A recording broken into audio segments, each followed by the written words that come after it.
En su historia La reunión de la tribu, el autor Charles Eisenstein adelantaba que, en el momento de mayor crisis humana, la tribu se encontraría unos a otros para comenzar la historia del nuevo mundo. El metaverso, el Matrix, nunca ha vivido una crisis siquiera comparable a la que estamos viviendo. Es el momento del derrumbe total y el comienzo del nuevo mundo. Por lo menos, es nuestra responsabilidad comenzarlo.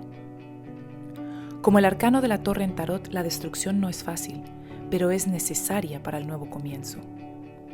¿Cómo transitar por esta hecatombe juntos, con humildad y compasión, para que esta crisis no sea el fin, sino el principio? Eso es de lo que se trata este podcast. Bienvenida a Viaje a la Nueva Historia, la reunión de la tribu. Te estábamos esperando. Hoy te saludo con de verdad algo muy especial, porque bueno, ya lo sabes por el título si no hubieras hecho clic. Hoy creo que voy a hacer la entrevista más esperada de este canal. ¿Y por qué? Bueno, sobre todo porque si llevas siguiendo mi podcast desde hace tiempo, sabes que mi podcast fue creado con el título de Viaje a la Nueva Historia, precisamente por el libro de Charles Eisenstein, El mundo más bello que nuestros corazones saben es posible, The more beautiful world our heart knows is possible. Como uno de los episodios o de los capítulos del libro habla, la realidad que vivimos es co-creada. Nosotros co-creamos la realidad en la que vivimos. No es algo que nos llega y sobre lo cual no tenemos nada que decir ni nada que hacer.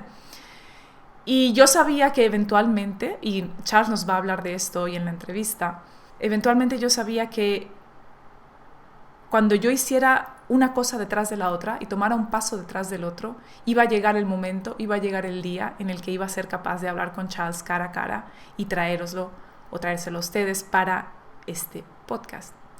Y así ha sido. La co-creación no es saber cómo vamos a lograrlo. Yo no sabía cómo iba a lograrlo, pero sabía que si tomaba paso a paso lo que quería hacer, que era crear un podcast, hablar de él, esto, lo otro, eventualmente eso iba a llegar. Y no llegó porque yo lo buscara, llegó porque llegó. Y fue a través de alguien en común, en este caso Hilda Labrada, que de la Weston A. Price Foundation, ustedes ya la conocen porque la he entrevistado, que nos puso en contacto porque ellos se conocen personalmente. Así que ya ven cómo van las cosas, ¿no? En fin, vamos a estar tocando temas muy importantes. Esta ha sido una entrevista supremamente emotiva. Durante todo el tiempo tuve el corazón a mil, y no simplemente porque sea una fangirl, sino porque me pasa siempre que leo o escucho a Charles. De verdad que es una conexión con lo que él dice que casi explica todo lo que yo ya siento, pero no sabía cómo poner en palabras. Y esto es lo que ha pasado en esta entrevista. Ha sido capaz de ponerle palabras a tantas cosas de las que hemos hablado tú y yo en este podcast y en los vídeos a lo largo de los años, que de verdad ha sido completamente impresionante. No me voy a enredar más aquí para que puedas comenzar a escuchar lo que tiene Charles que contarnos. Hablamos de muchísimas cosas, hablamos de inteligencia artificial, hablamos de alimentación, y la alimentación como es según el cuerpo alma, que no es simplemente comer y ya. Hablamos del mundo más bello que nuestros corazones conocen es posible, hablamos de los problemas medioambientales, hablamos de muchas cosas y no fue una entrevista tan larga, pero queríamos hablar de muchas más, por lo tanto va a haber una segunda parte, pero de momento les dejo con esta. Recuerden que la entrevista por supuesto está en inglés, pero está subtitulada al español, así que si estás escuchando esto en cualquier plataforma de audio y necesitas subtítulos, solamente tienes que ir a YouTube y ver el vídeo allí, que lo encontrarás con subtítulos. Sin más ni más, te dejo con esta increíble entrevista con Charles Eisenstein. Charles, what can I say? What can I say when I'm having you here? I think I have to pinch myself to believe that you are here with me today after 2 years of being talking about your book, listening to, pretty much stalking you online. Every talk that you've given, every interview that you have has been a treat because you've been to so many interviews and to so many seminars. Having you here today really is amazing, but not only for me. I know it's going to be amazing to all my followers who are very, very much followers of yours too. So thank you so much, Charles. Yeah, thank you. I don't know if they're listening to everything I say, then it might be repetitive and boring. Well, I think for me, because I've listened to so many of your talks, it's never repetitive because I always need to listen to it again. But I wanted to go maybe on different things, and also because all my followers know your incredible book, The More Beautiful World Our Hearts Know It's Possible. By the way, so thankful that it's been translated to Spanish, because many, as I told you before, everything I do is in Spanish. So most of my followers don't speak English, and sometimes I read amazing books and I want to share them with them, and they're like, oh, but we don't speak English. Having it online in Spanish is such a treat. So very happy about that.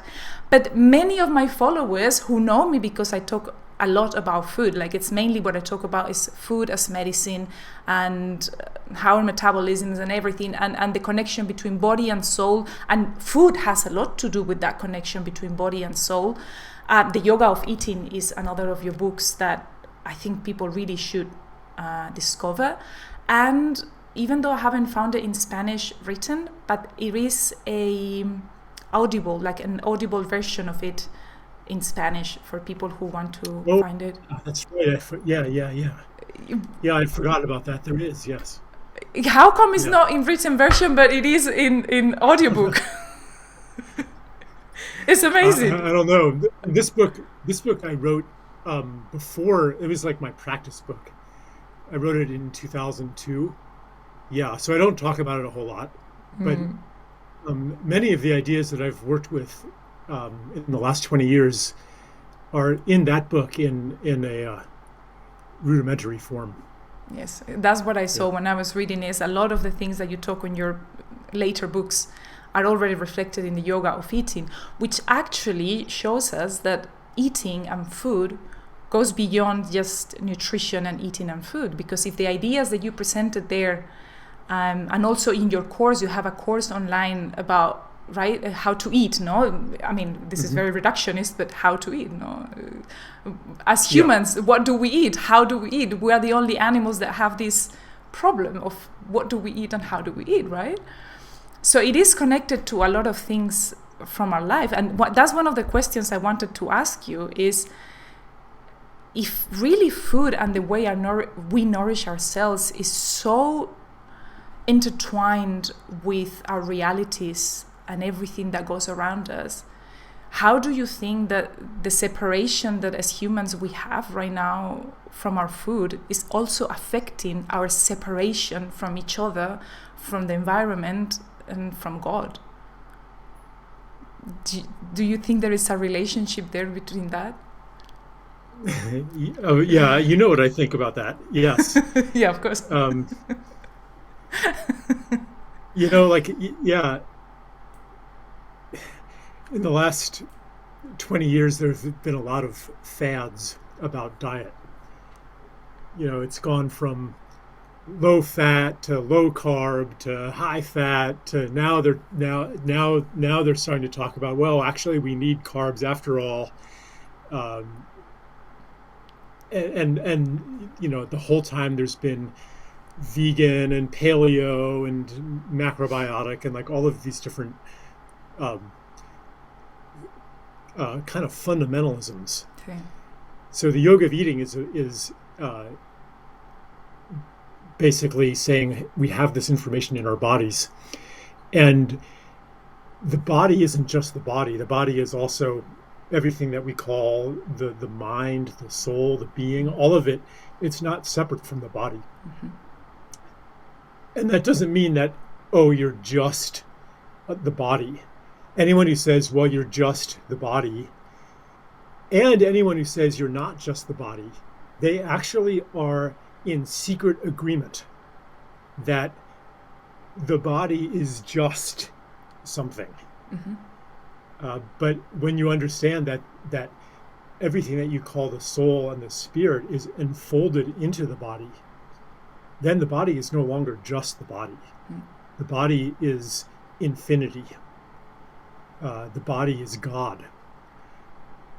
So when you understand that, then you know that if you are in a different state of consciousness, in a different phase of life, exploring a different part of the journey of the soul that will correspond to a certain way of eating.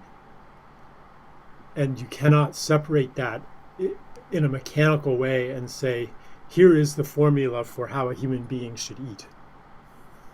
So the information is available to us through, and really what that book is about, it's about sensitivity and trust. How to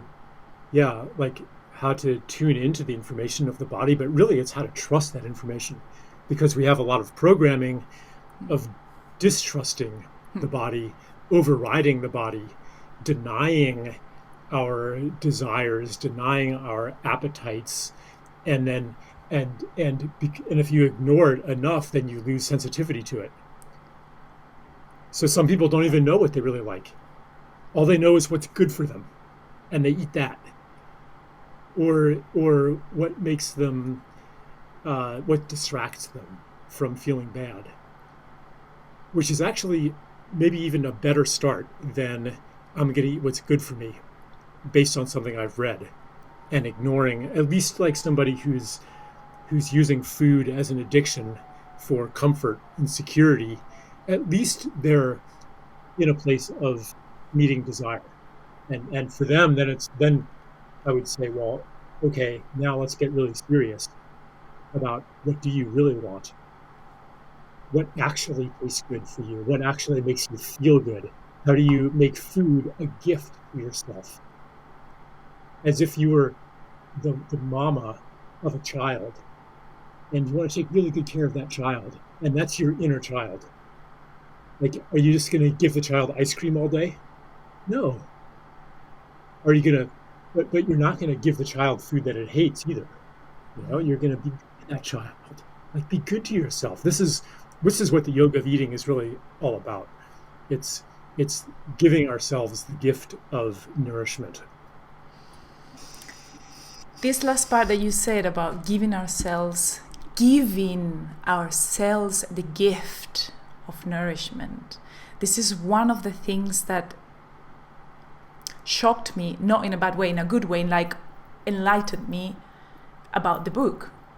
Because you touch in quite a few of the chapters of the book this topic about especially when you're talking about meat and should we eat meat or should we not eat meat, and then it goes, and then you talk a lot about how nourishment is a gift to ourselves, and how you believe that so many people struggle with giving themselves that gift, and therefore that might be what's behind people deciding not to eat meat, for example, because they don't feel deserving enough. Because you talk about other things as well, of course, and we might not have time here to talk about all of this because it's long, and I think people should read the book. But when you're talking about things like, and you said this at the beginning, we have different phases in our lives, and depending on the phase that we are, we kind of like choose something different to eat, because it goes with what the soul is going through as well.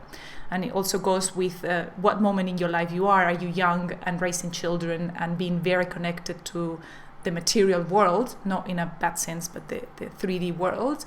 Or are you moving more into the last stages of your life or into different times of your life? So that will be completely separate. But you also talk about this problem that many people have with giving themselves the gift of nourishment. Mm-hmm. And that could be behind all of these fads. Now people also have decided not to eat, and now that's becoming another thing where people just decide, okay, let's just not eat and just fast every day for the rest of our lives. Yeah. Yeah. So it may very well be that if you totally trust your body, it will lead you toward not eating meat, or it'll lead you toward only eating meat, or it'll lead you toward something that is rather extreme. The problem is that as modern people in modern society, many of us carry a wound of self-rejection. And because so many of our relationships have become mediated by the market and mediated by technology, we don't have the intimate, complex relationships with community and with nature that tell us who we are, that establish a strong identity. So many people will use food to help create an identity for themselves and to assure themselves that they are a good person. So the wound of self-rejection can be addressed superficially by eating the right food that makes you a good person. And it's not just with food that people do this. They can do this with their political opinions. There's many ways to establish a self-image of, yep, I'm good, I can love myself. So these two conditions of the modern person, the self-rejection and the loss of identity, people can use food to meet those. Yeah, I'm a good person because I'm a vegan. I'm a good person because I'm healthy. I do the right thing. I can pat myself on the back. I can love myself, and I can display who I am. Especially if there's a community of other vegans or other paleo people or whatever it is. Well, all of this gets in the way of actually listening to the body. You're using food to nourish something else besides your physical energy. And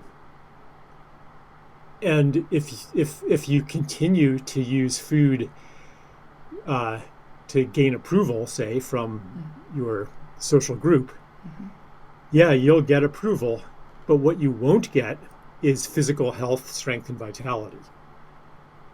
So that's it can be hard. So that's what I say. Let's get serious about really eating what you want. Because it sounds like, well, just eat whatever you want. Well, I can't do that because then I'll eat bad food. A lot of people feel like they're in a constant struggle against their cravings. And they think that if they really gave in to the cravings and really ate whatever they wanted, that they would be eating, cookies and bad food all day, junk food. But is that really what you want?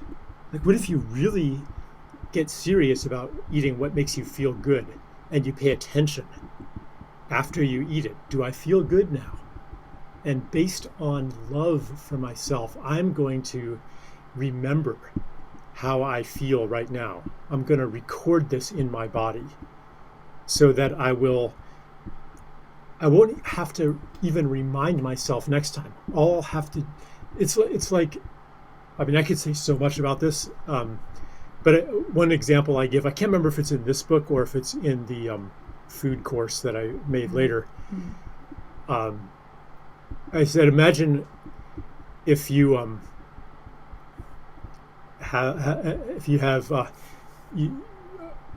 you touch a hot stove, but you have some kind of numbing cream on your hand so you don't feel the burn. And you burn your hand and it gets infected and you get really sick, but you continue to touch hot stoves because you aren't really feeling it. Well, when you start actually feeling it, then you don't have to use willpower to stop touching the hot stove. Like right now, I do not have to use willpower to say, no, I don't want that piece of cake.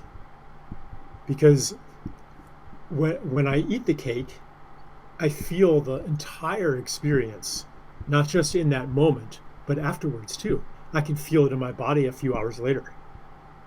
So it's just like, sticking my thumb in my eye. I don't need willpower to stop sticking my thumb in my eye. Because it hurts. I don't need willpower to stay away from the cake because it hurts. Exactly. It really does not feel good. Yeah. So that's another, it's just this whole approach of trust. Yeah, and I think that's because, and you talk about that in both books, I think, is because we've been raised with this idea of having to apply force, right? Force is one of the chapters of The More Beautiful World, one of my favorite chapters, by the way, right at the beginning. And we've been raised with, okay, if you want to be a good person, if you want to be a good human, you have to apply force to everything, right? It's like if you let free, if you let go, if you are just a human, you're going to choose all the wrong things. You're going to kill people. You're going to abuse your children and your pets. You're going to eat bad food. So in a way, are we born like this with this knowledge, with this sense of having to apply force, or is it something that they've put on us? And how do we unlearn this force applying? Because they apply force to everything, not just food. Like we know in the last 3 years, they've been applying force to everything to make us do whatever. So So I mean, there definitely is a role for force in the world. Mm-hmm. Like if you want to dig up a root, you have to, use some kind of force. Mm-hmm. So we have bodies, we can exert physical force. Nothing wrong with that. The problem is when we believe that the only way to create change is through force, and that there's no intelligence in the world outside of ourselves. When you believe that, and when you believe that the world is composed of hostile competitors, and everybody is competing for scarce resources, and that's the nature of life, and that our genetics program us to maximize our self-interest, then force becomes the only solution. You're in a constant war against creation. And that is what science has even told us, Newtonian science anyway, that change only happens when you exert a force on something, and that the only source of intelligence in the world is ourselves. So that puts us at a war with creation, because if you don't establish order, then everything's just going to devolve into chaos. That there's no sense and meaning and purpose in the world outside of ourselves. It's up to us to create those. That teaching, that ideology, it disposes us to operate in the mentality of force all the time. I mean, you even see it in politics. It's all about conflict. Exactly. Yeah. And the relationship to nature too. It's a war on nature. And so progress was conceived as domination. Progress is domination, right? You cannot progress without domination. No, that's what they teach us. Yeah. Mm-hmm. And we're waking up from that right now. Uh-huh. We're understanding that we can co-create with the rest of life, with nature, and that the future is not one where we have subdued all other life and turned it to our purposes. Mm-hmm. But in fact, the thriving of other life is part of our own thriving. Mm-hmm. That the future of agriculture, for example, isn't that we minutely, precisely control every element in the soil to make it into a medium for growth of our food, but that we contribute to the aliveness of the soil. And we know that as we support the soil, it will also support us. And we're in this together, and we don't have to dominate anymore. And the same thing with the body. The body is not, like in the old view, the body was this very, very complicated machine. And if you figure out exactly how all the parts work and give it all the right ingredients, you can engineer it for better health. Mm-hmm. So the body becomes an object, mm-hmm. and we become separated from our own bodies. Mm-hmm. And you get spiritual teachings that you're not your body. Mm-hmm. And you get this idea that progress comes by rising above the body into the realm of the mind or into the realm of the spirit. And the body is this kind of impediment, or this gross thing, this lower thing. And again, we're graduating from that to understand that yes, I actually am my body, and my body is so much more than I thought it was, and that it's not a possession. Actually, even my body. Well, who's the my? Who's the self that owns it? You know, that's alienating. That's separating. And it's really more like, this is who I am right now. This is what me. I am right now. This is me. Me. Yeah. And in the infinite journey of consciousness, it won't always be you. And in fact, even during your lifetime, you will have, like in the dream state, for example, you can have experiences that are not of the body, but you'll come back to the body because this is me. In this moment, this is me. And so it's a making friends with materiality, with the body, with the world. It's being fully here. It's fully accepting the gift of incarnation.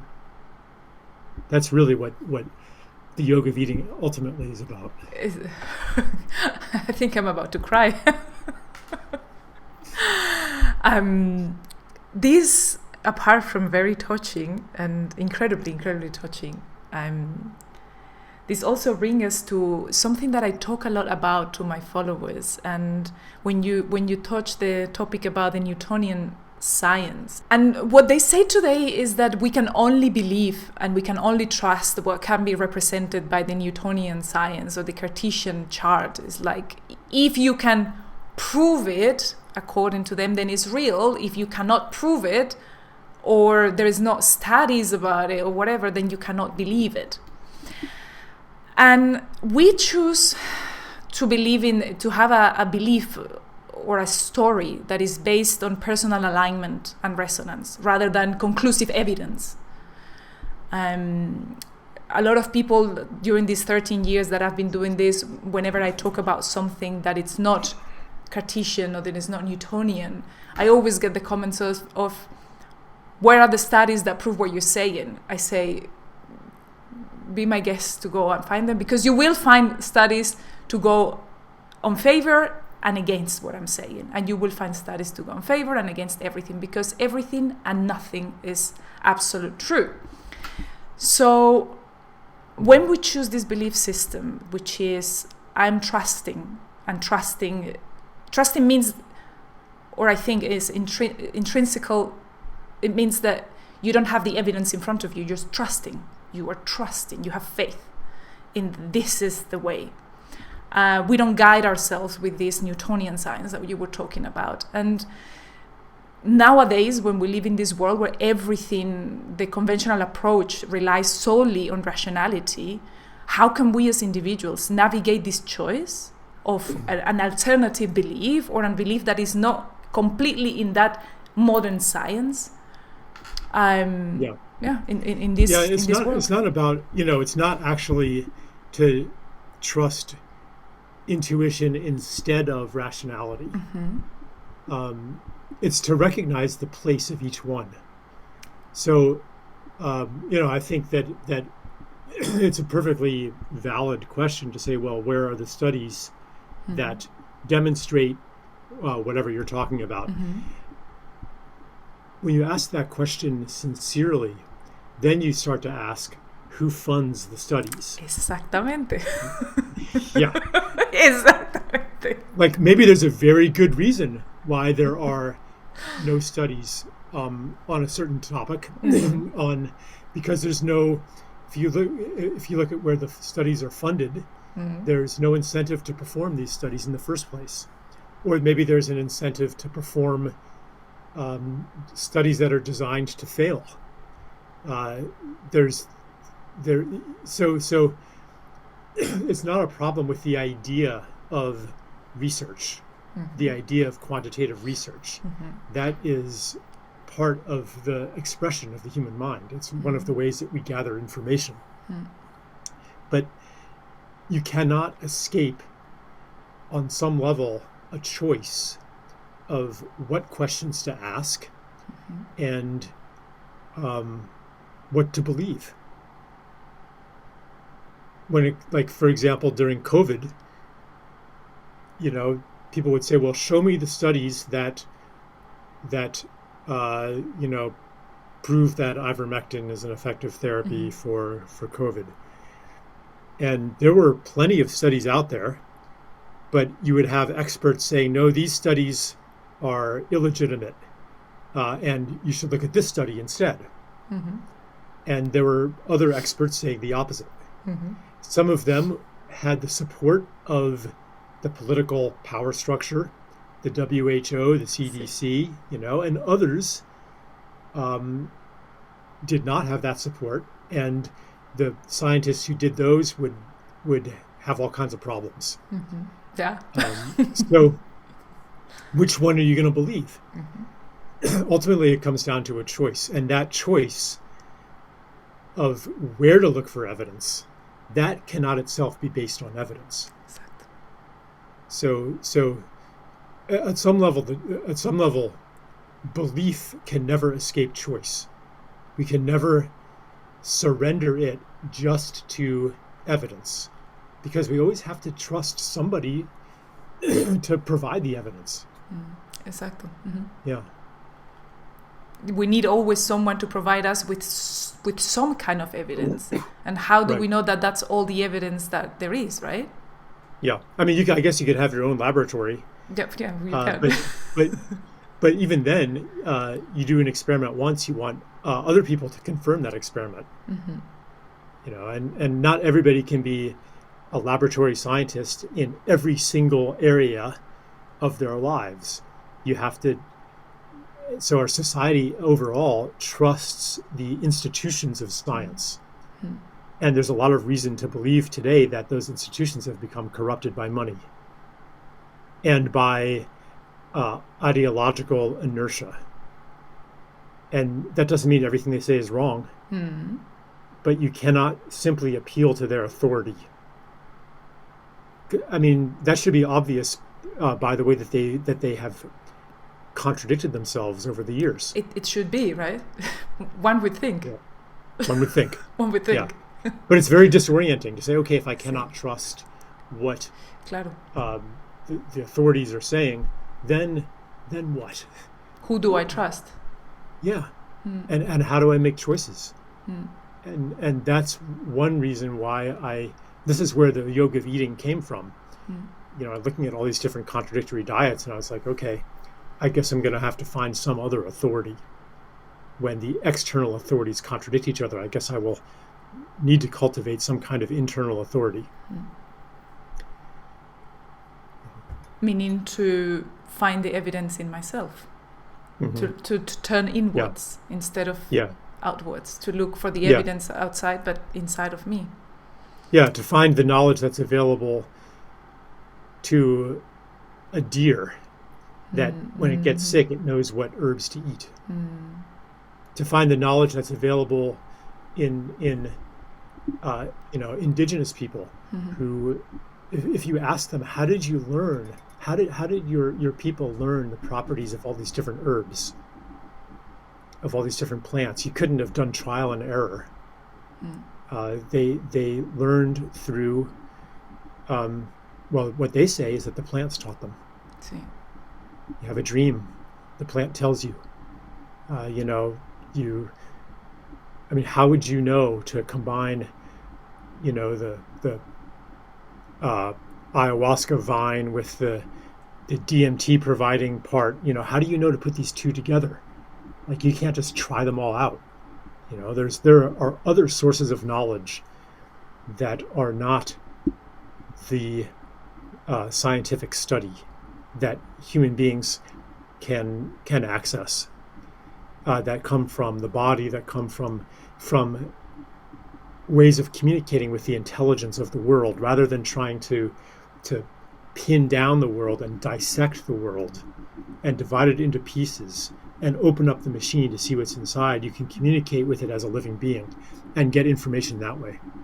And I don't think that delegitimizes the information that you can get by taking it apart. All of the capacities of a human being are here for a reason. But if you get lost in that, and that becomes the only way you do it, then it's reductionism. And you're cut off from, maybe 2/3 or 3/4 of the knowledge that's available to us. Do you think there is a reason why there is so much interest that we only fixate on that 1/4 or even 1% of what we could know if we listen to what we already knew, because we already knew it as humans, and you talk about it in the book. You say, read the stories, no, the children's tales, the old ones, no, that they have hidden truths. Yeah. Is there a reason, do you think, why they want us fixated on just that? It's an addiction to control. It's an addiction to control. Yeah, the kind of knowledge that you can quantify and categorize, that allows you to predict things, that reduces things to, forces, physical, chemical forces. You can control it. You can control. Yeah, and the higher levels of creativity that we really want to move into are co-creative. They're not based on control. You have to participate in a creative intelligence bigger than yourself. And I think almost anything worth creating now requires that co-creation. You have to you receive a vision, and you don't know how to make that vision happen, but you can recognize what the next step is. And you recognize it because you feel enlivened by it. It speaks to your heart, and you have that feeling of, I know what to do right now. This is mine to do in this moment. You actually, you have a chapter in the book that is called is co-creation, no? and how to co-create. And you tell a lot about one story about this woman that wanted to talk to one of I can't remember the story now, but she wanted to talk to someone very high about environmental problems. Right. And then one thing led to another, and she ended up in the same train with this person and had a one-on-one interview, which was like impossible. Right. And to me, that was one of my favorite stories, because these kind of things have happened to me all my life. And I think it happens to people more than they realize. Yeah. Or they just say, oh, it's a coincidence. And it's like, it's not, really, it's not. Some things are too big to be coincidences. I don't believe in coincidences. Right.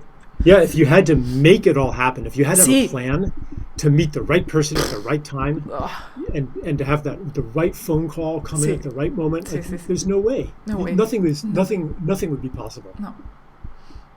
No, absolutely. This is one of my favorite parts, and the people who say that co-creation, a lot of that, or like law of attraction, they say it in a demeaning way, law of attraction, and they don't realize that we are co-creating every day, and every single thing that happens to us, we began to create ages ago, and it's through decisions, and nothing is a coincidence.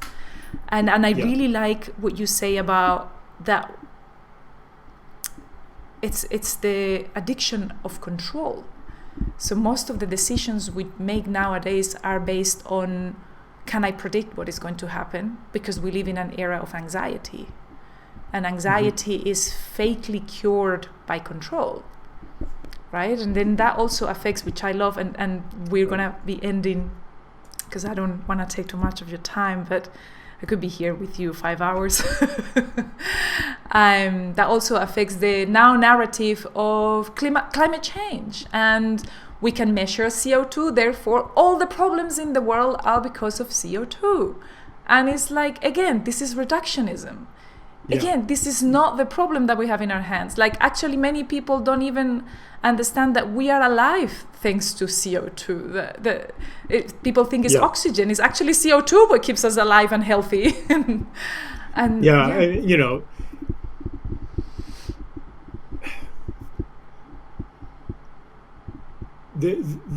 It's a very familiar, comfortable way of thinking to find a single quantity to believe that that is the cause of every problem, and to solve the problem by controlling that quantity. It makes sense if it's a machine and the fuel air mixture is the wrong level, and you can change the fuel injector setting and it fixes the machine. But when you understand Earth is alive, then it becomes way more complex, and you cannot reduce health to a single quantity. Now, it may be that a rapid rise in CO2 puts a lot of stress on this living organism. I think that we should be careful before changing the composition of the atmosphere. It's not a good idea. But I wrote a book on climate too, and I think that what we're not seeing enough and not paying enough attention to is is Earth as a living being, and the role that its organs, like forests and wetlands and fish and whales and all of the species and all of the ecosystems play in maintaining the integrity of the body of Earth. So it's the same transition in thinking to relationality, to return to connection with life, to no longer being alone here, the only intelligence, the only consciousness. And because when you know that the Earth is alive, then the question becomes, how do I participate in its aliveness? Not how do I control it. Yeah. So there is a deep link there. Yeah. And just to end, and this is something that I've been asking a lot of people around me because it's something that concerns me, and I think I don't know if you've talked about it recently, but recently is very much into my priorities of thought and what's going to happen. So just to end, how does AI apply to all of this? Like, I'm actually a bit scared. I'm scared. I'm gonna be honest. I'm very scared because I think this is completely beyond. It's not even anything that it's alive. It's not even anything that is a being. It's not even the Earth. It's not us. It's not nothing. It's something. Yeah. I wrote a whole article on this. I wrote an article on this recently, and we can talk more about it. But basically, if you believe that intelligence is the manipulation of bits of data, of quantity, then AI is more intelligent or will be more intelligent than human beings. But if you believe that there's more to intelligence than that, if you believe that there is such a thing as qualities that are not reducible to quantities, and knowledge that is not reducible to data, if you believe that the world is not just a bunch of numbers at the bottom, then the kind of artificial intelligence we have today, which is all about bits in computers, it's shuffling the bits, it will never match human intelligence. It is a tool. And like all of our tools can be used for good or for bad purposes. It's a very powerful tool. And we need to use it responsibly and wisely. But it is not, fundamentally it's not different from any of the other tools that have destructive potential. So that's my short answer. And we can talk again. Let's have another conversation, okay? Yes. There's lots of topics that we could talk about. Law of attraction would be one that we could go into, and yeah, we can talk again. I would love to.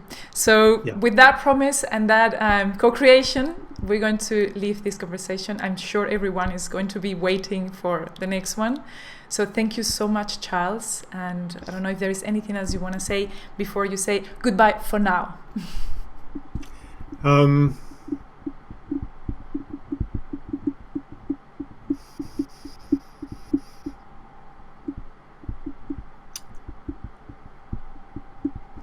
Yeah. Fear, like being afraid of AI and fear in general, can be a useful ally. It alerts you to danger. It becomes debilitating when you give too much power to what you're afraid of and abandon the knowledge of our true creative power, because we're not fundamentally separate from the universe.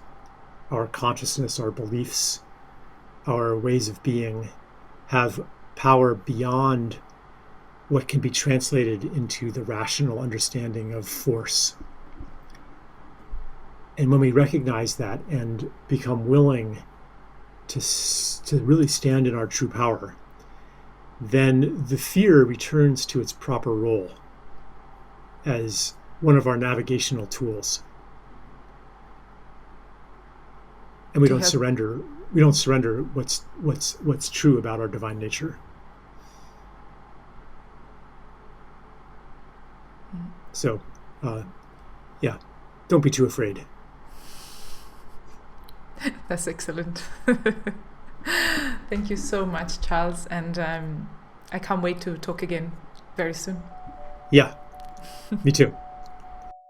Gracias por escuchar Viaje a la Nueva Historia, la reunión de la tribu, conmigo, Jimena de la Serna. Este podcast y el 99% de mi contenido te lo ofrezco completamente gratis, dependiendo solamente del apoyo de seguidores como tú. Si quieres apoyar este viaje a llegar lejos, te puedes suscribir a mi canal, a mi blog y podcast en jimenadelaserna.com. Recuerda que toda acción, por pequeña o anónima que parezca, tiene un efecto mariposa inimaginable.